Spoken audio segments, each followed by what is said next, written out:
नमस्कार मित्रों, लॉ 99 में आप सभी का स्वागत है। और आज हम नेट के लॉ के पेपर में आए हुए कुछ सवालों पे चर्चा करेंगे। तो हम शुरू करते हैं ये चर्चा। और हमारा पहला सवाल है कि सुप्रीम कोर्ट के जजेस के अपॉइंटमेंट के लिए किसके ओपिनियन को प्राथमिकता दी जाती है। तो इसका जवाब होगा चीफ जस्टिस ऑफ इंडिया और सुप्रीम कोर्ट के अन्य 3 सीनियर मोस्ट जजेस, यानी कि एक चीफ जस्टिस हो गए और उनके बाद जो 3 सीनियर मोस्ट जजेज हैं उनको उनके ओपिनियन को प्राथमिकता दी जाएगी। अब अगर हम गौर करें तो ये 4 जज होते हैं। तो अगर कोई ऐसी स्थिति आ जाती है या ऐसी परिस्थिति उत्पन्न होती है जहाँ पे किसी एक उम्मीदवार पे जजेस 2-2 में बट गए हैं, तो ऐसी स्थिति में क्या होगा। ऐसी स्थिति में चीफ जस्टिस ऑफ इंडिया जिस भी प्रत्याशी के पक्ष में होंगे, वो जिस भी प्रत्याशी को कहेंगे कि इसका अपॉइंटमेंट होना चाहिए, उसको प्राथमिकता दी जाएगी और उसके ही अपॉइंटमेंट के लिए आगे बढ़ा जाएगा। अब हम अगले सवाल पे आते हैं। तो डॉक्टर्स असिस्टेंट्स जो राइट है, राइट टू लाइफ, आर्टिकल 21 में इसको सुप्रीम कोर्ट ने दिया, ये किस केस से आया। ये Parmanand Katara versus Union of India के केस में आया। तो मित्रों, डॉक्टर्स असिस्टेंट्स ये क्या केस है। मान लीजिए कि कोई घायल हो जाता है। हम देखते हैं कि कभी कभी एक्सीडेंट्स में कुछ लोग घायल हो जाते हैं और उनको जब हम हॉस्पिटल ले जाते हैं, हॉस्पिटल में ले जाते हैं, तो डॉक्टर्स वहाँ कहते हैं कि ये पुलिस केस है, पहले पुलिस अपनी कार्रवाई करेगी, उसके बाद हम इसका इलाज कराएंगे या उसके बाद हम इसके स्वास्थ्य के लिए प्रयत्न करेंगे। तो इसी को ठीक करने के लिए ये Parmanand Katara versus Union of India में सुप्रीम कोर्ट ने ये अधिकार हमें दिया। जैसा कि हम सभी जानते हैं कि सुप्रीम कोर्ट ने समय समय पे आर्टिकल 21 यानी कि राइट टू लाइफ, इसको बढ़ाया है और इसमें हमें अलग अलग अधिकार दिए हैं। इसमें हमें स्वस्थ वातावरण का अधिकार है, यहाँ तक कि सोने का भी अधिकार है, अच्छा खाने का अधिकार है। तो उसी में से एक अधिकार डॉक्टर्स असिस्टेंस भी है। इसमें ऐसा कहा, इस केस में ये कहा गया कि दोनों सरकारी एवं प्राइवेट अस्पतालों में कार्यरत जो चिकित्सक हैं, वो घायल को पुलिस की कार्रवाई पूरी होने की प्रतीक्षा करेंगे, पुलिस की कार्रवाई पूरी होने तक प्रतीक्षा नहीं करवाएंगे और उसका इलाज शुरू कर देंगे घायल के अस्पताल पहुंचते ही।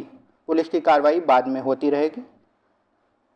Doctrine of prospective over ruling, यानी कि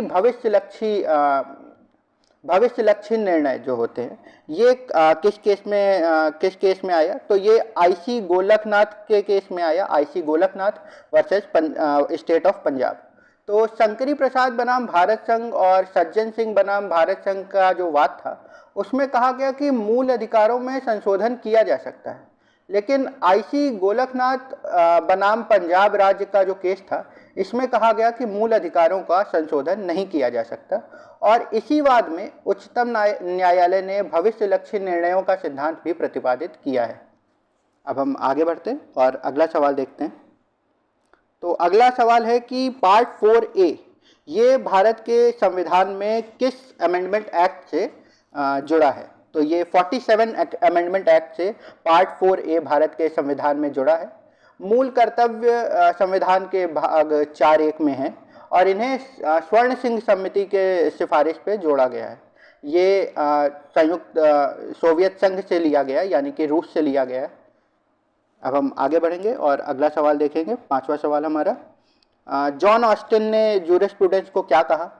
तो जॉन ऑस्टिन जो कि बहुत ही बड़े विचारक हैं और पॉजिटिव लॉ स्कूल के वो जनक भी माने जाते हैं, तो उन्होंने कहा कि जूरिस्प्रूडेंस जो है वो साइंस ऑफ पॉजिटिव लॉ है। ठीक है, आगे बढ़ते हैं।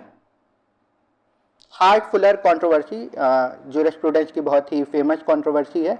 ये किस पे आधारित है। ये सवाल 2-3 बार पूछा जा चुका है नेट के एग्जाम में, अभी हाल ही के वर्षों में। तो ये जॉन फुलर कंट्रोवर्सी जो है, ये मोरालिटी यानी कि नैतिकता से संबंधित है। ठीक है, अगला सवाल है कि फिक्शनल थ्योरी ये किससे एसोसिएटेड है। तो फिक्शनल थ्योरी जो है ये कॉर्पोरेट पर्सनालिटी से एसोसिएटेड है।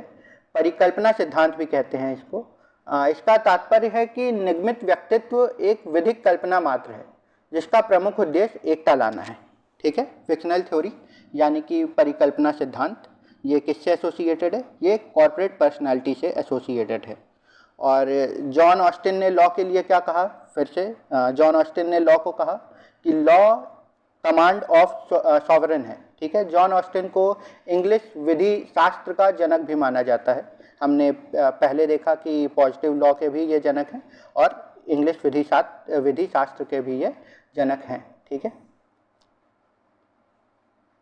हम आगे आने वाले वीडियोस में जॉन ऑस्टिन के बारे में पूरी बात करेंगे। एक वीडियो हम जॉन ऑस्टिन पे लाने वाले हैं, तो उसमें हम इसे और क्लियर करेंगे और इसे और अच्छे ढंग से समझाएंगे आपको, तो आपको ये क्वेश्चंस और क्लियर होंगे। बट अभी वन लाइनर के तौर पे आप ये समझ लें कि जॉन ऑस्टिन ने लॉ को डिफाइन किया कि एज कमांड ऑफ सॉवरेन।